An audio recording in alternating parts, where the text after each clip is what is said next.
అమరావతిలో కాంట్రాక్టర్లంతా చంద్రబాబు బినామీలేనన్నారు ఏపీ మాజీ ముఖ్యమంత్రి వైసీపీ అధినేత జగన్. మొబిలైజేషన్ అడ్వాన్స్ పేరుతో ముందుగానే 10% ఇవ్వడం, 8% కమిషన్లు తీసుకోవడం జరుగుతోందని చెప్పారు. మావిగంతో ఇవన్నీ ఉండవు కాబట్టి తన ప్రతిపాదనను విమర్శిస్తున్నారని చెప్పారు. వచ్చే ఎన్నికల్లో టీడీపీని ప్రజలు ఫుట్బాల్ తన్నినట్లు తంతారని అన్నారు. ఏపీలో మంచికి చెడుకి మధ్య యుద్ధం జరుగుతోందని చెప్పారు జగన్.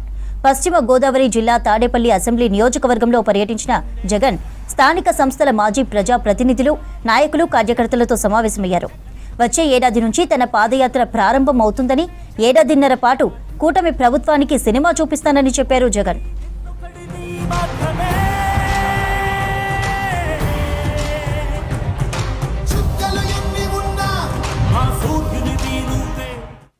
ఐదేళ్ల కాలంలో సగం టర్మ్ అయిపోయింది. ఇక మిగిలినది మరో సగం టర్మే. ఈ సగం టర్మ్లో కూడా ఇంకొక సంవత్సరం దాటితే రేపు సంవత్సరం చివరిలోకి వచ్చేసరికి నా పాదయాత్ర కూడా స్టార్ట్ అవుతుంది.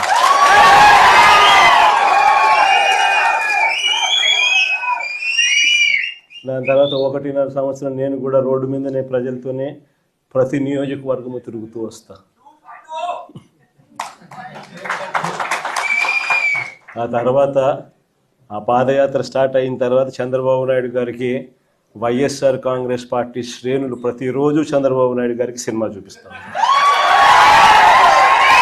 చంద్రబాబు నాయుడు గారికి మోస్ట్ ప్రాక్టికల్ సొల్యూషన్ ఎందుకు వద్దు, కారణం ఆడ 2 లక్షల కోట్ల వర్కులు,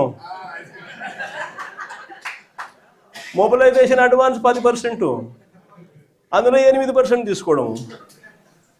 సో ఈ ఆదాయాలు అనేటివి ఉండవు కదా మావిగన్ అంటే, కాబట్టి వద్దు. దాంట్లో కాంట్రాక్టర్లు ఎవడు అంటే ఒకడు ఈనాడు వియంకుడు, ఇంకొకడు బలుసు శ్రీనివాసులు, ఇంకో బినామీ, అంత ఇల్లే దోచుకోవడం, పంచుకోవడం, తినుకోవడం. అందుకని ఆహా జగన్ ఏం చెప్పినా ఆహా. ఇంకొక ఆయన ఆంధ్రజ్యోతి ఆయన ఆ నుంచి ఆయనకు ఎంత బాధనం, దోచుకునేది, పంచుకునేది, తినుకునేది కట్ అయిపోతుంది అని చెప్పి ఆయనకి ఎంత బాధ మాటలు. ఒకరిని చూసి ఇంకొకటి ఆటవిక ప్రపంచంలో అందరూ కూడా రాక్షసులై ఏ మాదిరిగా రాష్ట్రంలో పరిపాలన సాగుతోందని చెప్పడానికి ఇవన్నీ కూడా నిదర్శనాలు. ఇలాంటి పరిస్థితుల మధ్య రాష్ట్రంలో యుద్ధం జరుగుతూ ఉంది.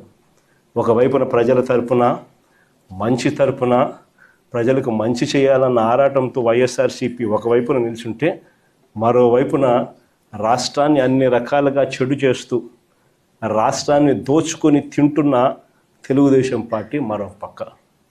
ఇక్కడ యుద్ధం జరుగుతూ ఉంది. ఈ యుద్ధంలో ఖచ్చితంగా దేవుడు మన పక్షాన్ని నిలుస్తాడు.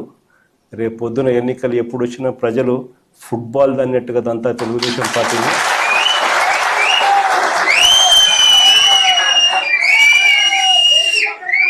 సింగిల్ డిజిట్లు కూడా చంద్రబాబు నాయుడుకి రాకుండా ఉండే పరిస్థితి కూడా అతి త్వరలోనే